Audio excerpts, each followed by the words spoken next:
mbrëma. Me këtë emision e kemi ftuar një Amerikan dhe një Amerikane. Gjatë këtyre minutave me ne do t'jenë Kongresmeni Joseph DioGuardi dhe gruaja e tij Shirley me Cloyes DioGuardi. Para disa kohësh në Shtetet e Bashkuara të Amerikës, nga disa kongresmen ka filluar një fushat për t'i bindur qeveritarit amerikan se Kosova duhet të bëhet sa më shpejt e pavarur. Me mysafirët tanë do të flasim rreth kësaj fushate. So, welcome to our studio. Nice to be here. Mr. DioGuardi, what exactly has this plan? About the resolution for the independence of Kosovo. Yeah. Before we tell you exactly what we're doing now on that, remember, for the last 16 years, 4 years as a congressman, 12 years as now an independent voice for the Albanian people, the Lobby Shqiptar, we have been talking about Kosovo. In Congress, 1985 to 1989, the issue was Kosova Republic. After that, 1990, Parvesia, independence of Kosovo. Today, we are continuing that work. We have never stopped being a voice, a strong voice for the Albanian people in Washington, because we believe only in Washington is the answer for the Albanian people. Europe is nice. We have to cooperate with Europe. But Europe has betrayed the Albanian people for 100 years. With the Russians, the Greeks, and the French, we have not gotten any justice for the Albanian people. So I appeal to the Albanian people, we appeal to please understand that in Washington is the power for the independence for Kosovo. And as a lobby, we are meeting with the most powerful congressman, Senator Biden, chairman, Democrat of the Senate Foreign Relations Committee, Henry Hyde, Republican, chairman of the House International Relations Committee, Congressman Gilman, Republican, Jewish American, Congressman Lantos, Democrat, Jewish American, both number 1, number 2 on the Committee for International Relations. So our lobby deals with the people Bush has to listen to, and that's the power we have. Now, recently we introduced a resolution, House Resolution 467. This resolution was drafted by Shirley, very important resolution that begins with the history of Kosovo. One of the original resolutions we updated to show that Kosovo, in its legal status from after World War II, and then with the Constitution in 1974, had the status of equality in the Confederal Presidency of Yugoslavia. So this is not a strange request to give Kosovo its statehood. But now today, we have more reasons to give Kosovo its statehood, because the United States wants peace and stability in the Balkans. That's why when we come to Kosovo, we always bring thousands of these bumper stickers. After the war, Shirley and I came, 10,000 we brought to put on all the signs all over Kosovo, because it says very clearly, independence for Kosovo is the only way to peace and stability in the Balkans. This is the message for America. Why? Because it's in the interest of the United States of America to have peace and stability in the Balkans. Why? Because Europe is in the vital interest of America. So we as a lobby make this case. And we know the Albanian people deserve independence. But you cannot go to America and say, give the Albanian people their independence, they deserve it. That's good for Albanians, but not good enough for the United States. So Shirley and the League, in working on this resolution, had to make a very powerful argument, step by step, why the independence of Kosovo today, now, not 2 years from now, not 3 years from now is important for the Albanian people and for the United States of America. And as you know, we got two of the most important congressmen, you can call them even the head of the Jewish lobby in America, Congressman Lantos and Congressman Gilman, to put the resolution in. And then they wrote this beautiful editorial, Peace Through Independence in Kosovo. And this now just came out, and you know it's in your papers here last week as well. So with that, I'd like to then turn to Shirley, who crafted this resolution, to say a few words about it as well. Yeah, Mrs. Shirley, you are also in this campaign. Which is your role? First of all, as Joe pointed out, I wrote the resolution, the original draft, which was much longer than the one that was introduced to Congress.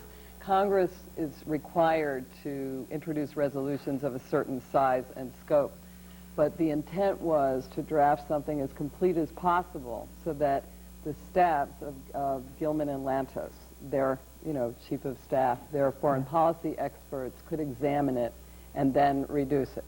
That's number one. Number two, my role has a lot to do with introducing the resolution or making the decision to introduce the resolution. What happened was Joe and I were in Kosova at the end of May, the beginning of June. And when we returned, we realized something had to be done for two reasons. The first is that we discovered there is at least 60%, if not 70% or more unemployment in Kosova. So people are without work.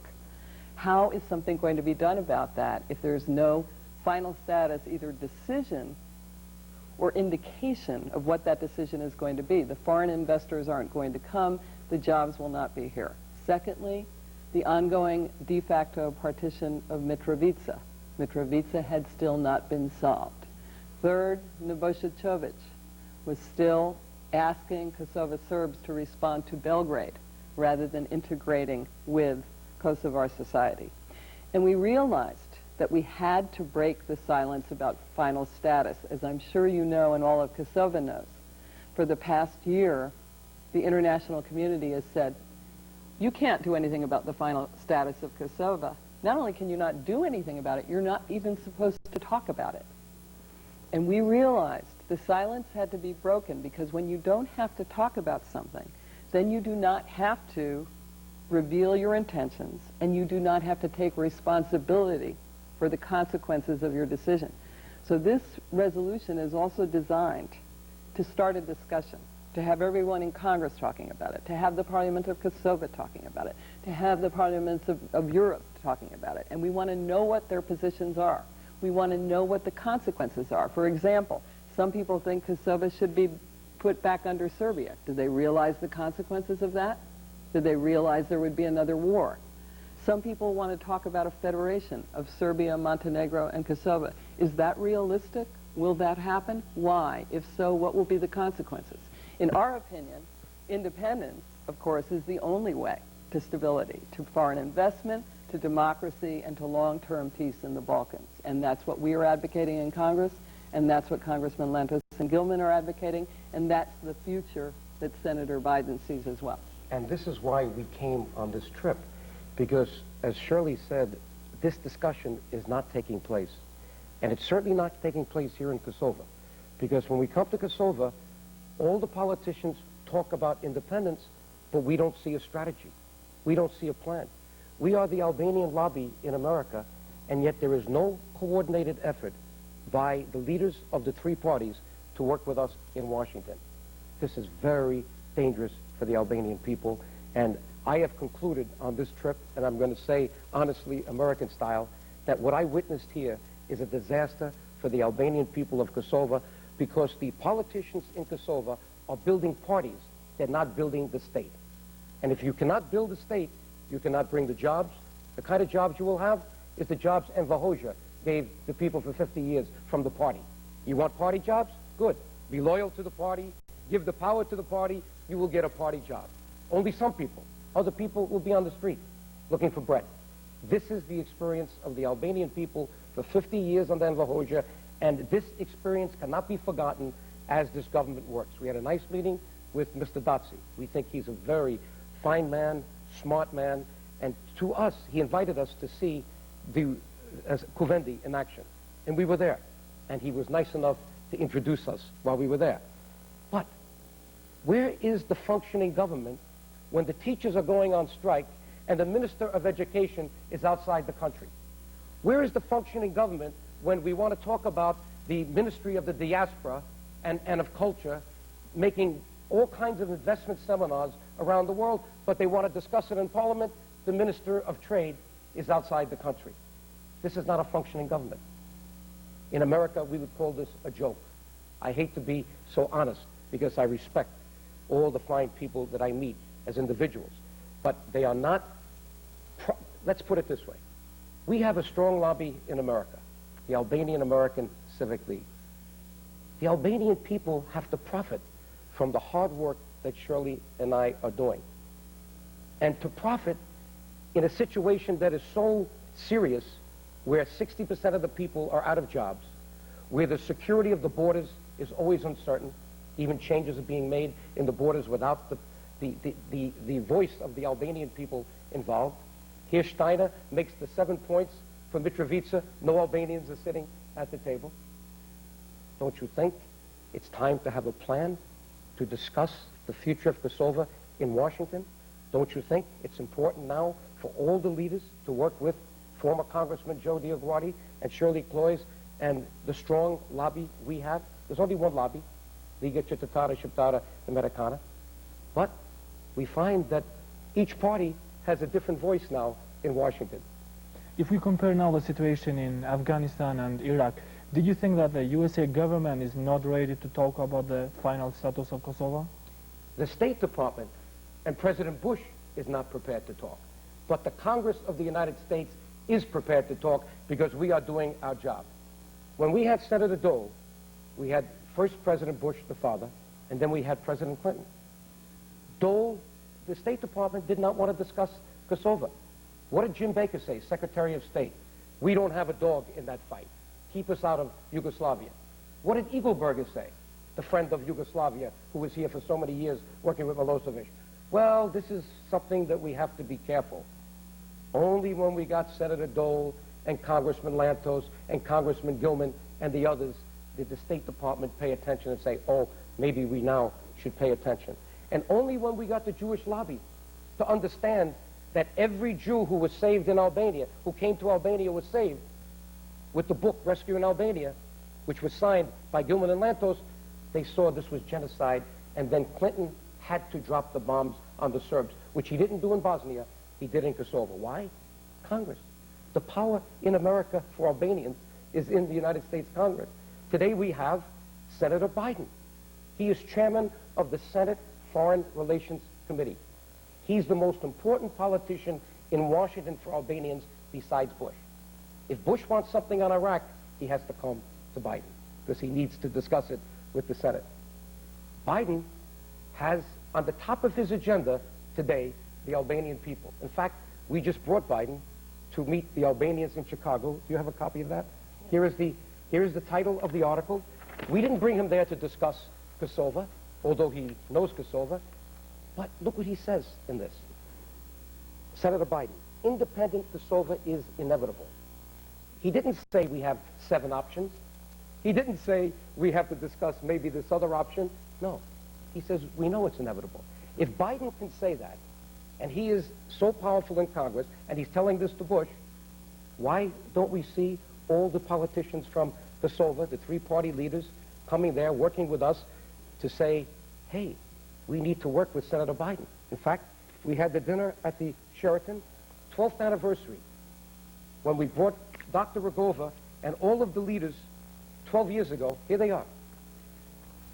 12 years ago. Look how young Hyrule Garani looks, and Skelzen Malici, and Dr. Rogova, and Idraz Ayeti, and Lulia Tapula. Over 12 people came 12 years ago to make the case in the U.S. Congress. There was no parties. There was no LDK 12 years ago. There was a Lavizia. And look at the power we started for the Albanian people. So 12 years later, we have the same dinner now for the Albanian nation, not just for Kosovo. And we invited Dr. Rogova to come. We invited Byron Rajepi. We invited representatives of the 3 parties. And we invited Ramush Haradinaj. Who comes? Only Ramush Haradinaj. Why didn't the other leaders come to sit next to Biden? He was there for 6 hours at this dinner.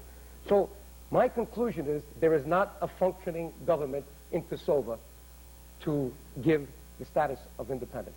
And this must be changed. We had this honest conversation with Mr. Dotzi, and I know he is trying everything possible to have this parliament function. And God willing, he will do it because he's smart enough to do it. But he needs the cooperation of all the parties, of all the ministers, and he needs to have a plan.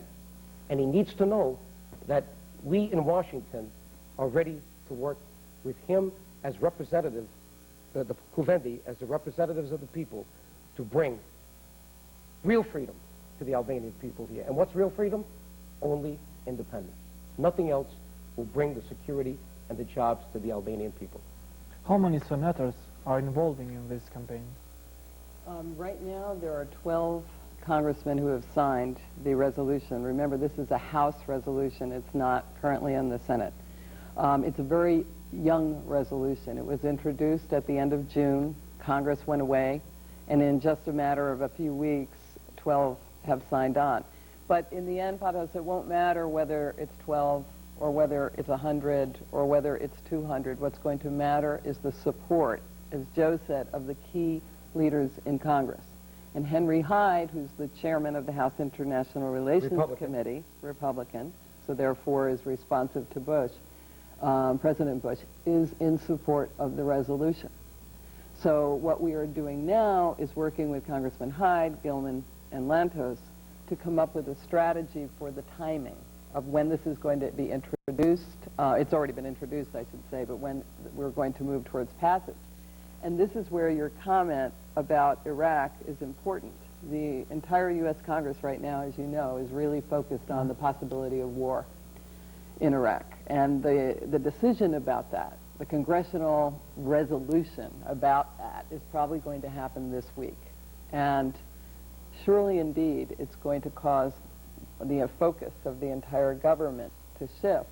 But that's exactly why our work is so important, because in the middle of all of this, here you have the Senate Foreign Relations Committee Chairman, Senator Biden, speaking loudly and forcefully about the Albanian dimension of the Balkan conflict, the situation in Kosova, Macedonia, Montenegro, Preševa, and Chamria, precisely at the same time this discussion is going on. So the two are happening simultaneously, and our work is keeping it at the top of the agenda. So now the key is, when do we introduce it? It will all, I mean, when do we move towards passage? It will all depend on the decision with Iraq. We don't want this resolution buried. We know it will pass, but the issue is timing. It will either be now, or it could come as late as next session. But one thing is clear: we will go forward and we will succeed. And I'm an optimist that it will pass soon when we go back. Okay. And what we as Albanians can do, and you can do, because you said that are just 12 congressmen, what we can do and you to win the other congressmen that are near Bush, but just to win the others. Well, again, you don't have to win everybody, but this is an incredible opportunity for Albanians around the world, because what everyone here can do is get on the phone and get on their email and get in touch with their relatives in America and tell their relatives to support Congressional Resolution 467, and for them to go to their congressman, to write a letter, to send a fax. Already with Illyria, the Albanian American newspaper, we have come up with a program in which I have written a sample letter at their request for Albanians to send to their congressman, and we've given all of the fax numbers and the emails of everyone in Congress where Albanians live, because again, you want people who live in the district of a congressman to get in touch with that person.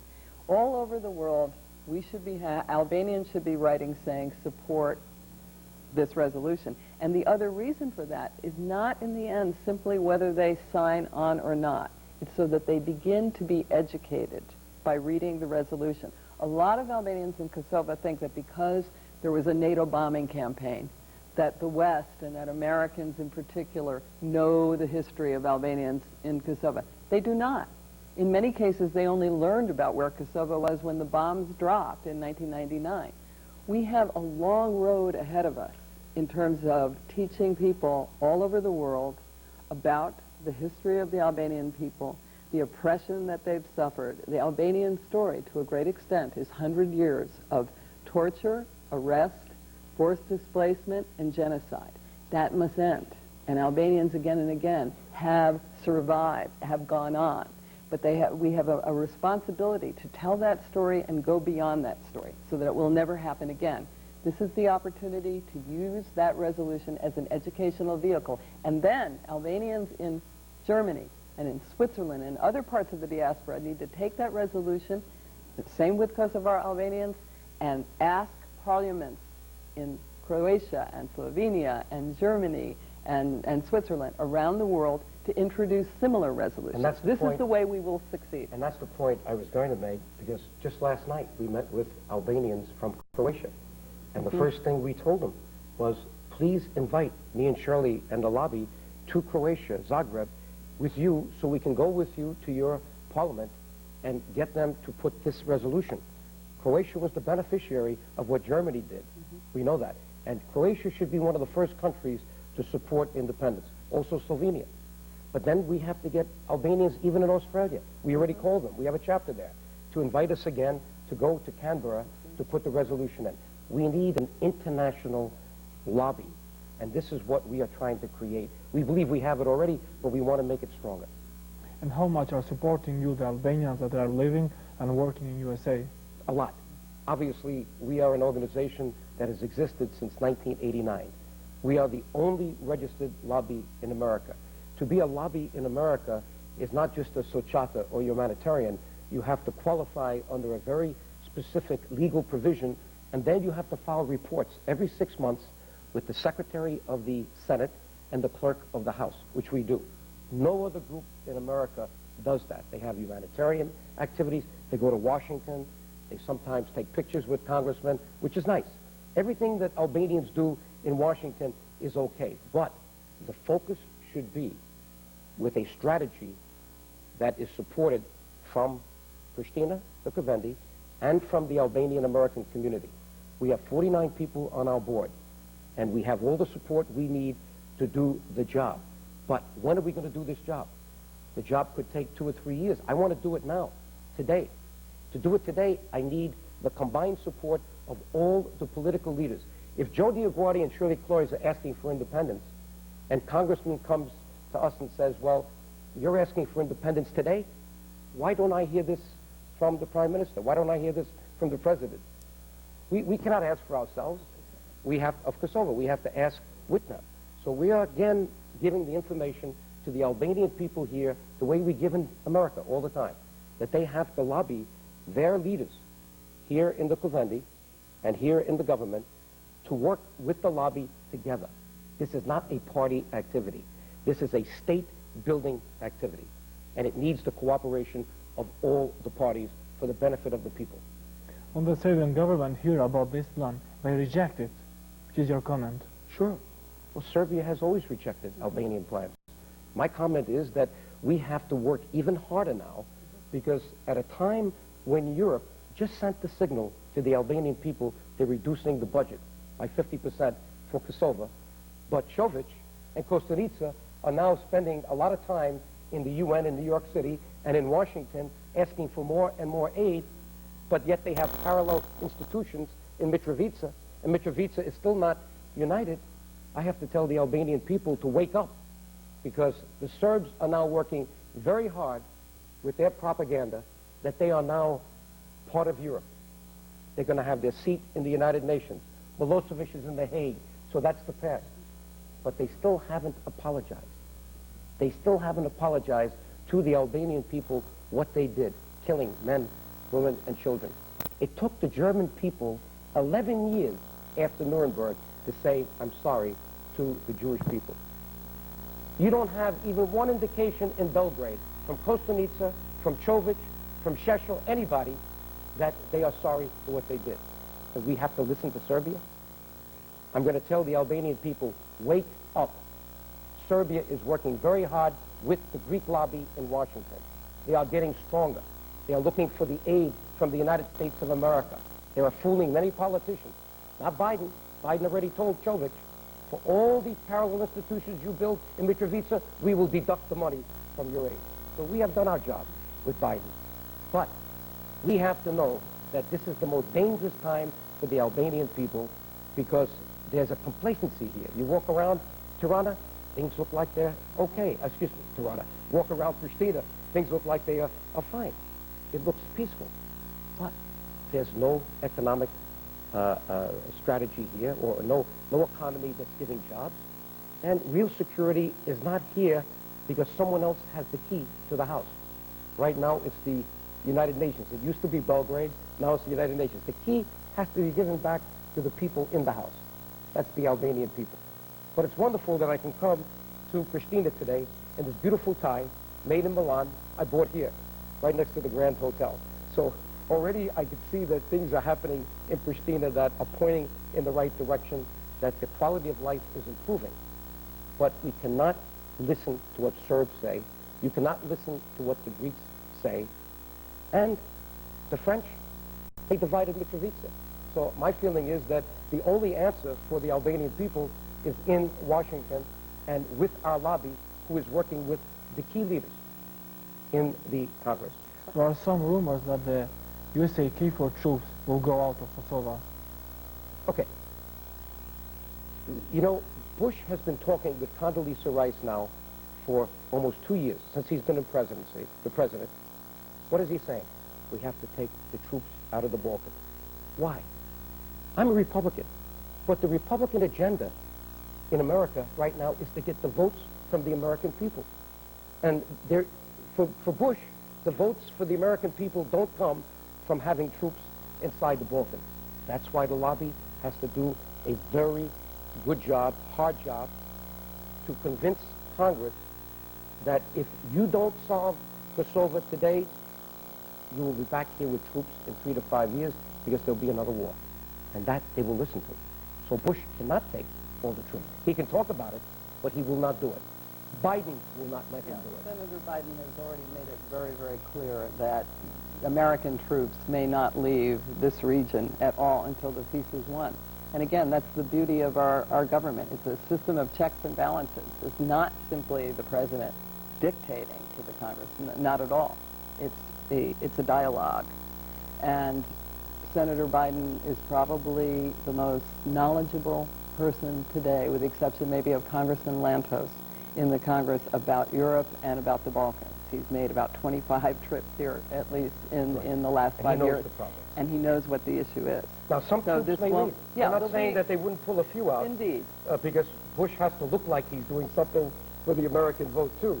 But you can be sure that after spending $300 million US in bond steel, that we already have made a decision in America that our security, our national security, which is tied in with Europe, is served by having a strong U.S. presence here in Kosovo. Which is your last message for the Albanian people? My last message for the Albanian people is not to believe, or at least the Albanian people of Kosovo, not to believe in two extremes that I've heard here. One extreme is that we'll never have independence. The other extreme is, oh, we don't have to worry at all. We already have it. It's already happening. No. I ask the Kosovar Albanians, who are so hardworking, so determined, with such spirit, to work for this every day and to work in partnership with us. Which is your last message for the Kosovo politicians? Okay. I would say that we need a new view of what the government of Kosovo is and who it represents. And, for instance, I heard that to be in this Kuvendi, you could have another job. In the United States, it's illegal for a congressman to have another job. If you are elected and you're being paid, that is your job. So maybe that change has to be made. But I tell the politicians here to look at the history of what we have done for Kosovo in America. Don't look at the words of Joe DioGuardi or the words, look at what we have done step by step, and we have put that history in 12 pages in this book. Every move that we made, every trip that I made, especially to Kosovo, and say, shouldn't we now give this lobby a chance to succeed for independence so we know that we have a state where we could have a real government? You cannot have a real government if you're under the thumb of somebody else. You are then speaking and others could veto, others could change it. To be a real government and to be proud of being a politician in Kosovo, you need to be a representative of a state that has the complete sovereign power to represent the people. So I tell all the leaders here, all the party leaders, please work with our lobby, Liga Cittadina Shqiptare Americana, in Washington together so that we can make sure that we get the most important thing for the Albanian people in Kosova, and the most important thing for all the Albanians around the border of Kosova, in Prisheva, Western Macedonia, southeastern Montenegro, even Albania, which does not have real democracy today, with Greece getting too involved with Mr. NATO. The most important thing today is independence for Kosova. That's what we must work on together. Thanks for the interview. Thank you very much. Thank you.